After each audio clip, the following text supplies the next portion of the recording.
sailor? What shall we do with the drunken sailor? What shall we do with the drunken sailor early in the morning?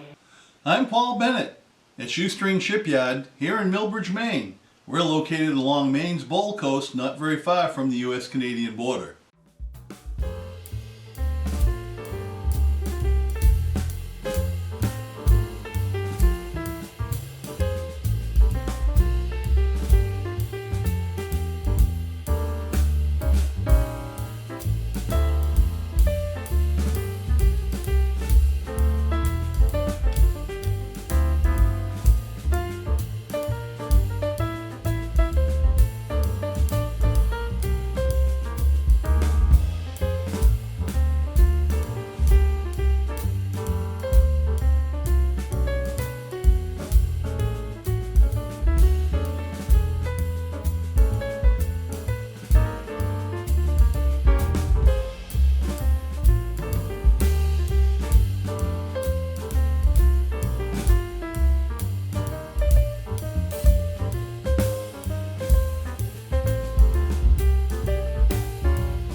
Hold on, girl, now wait just a minute.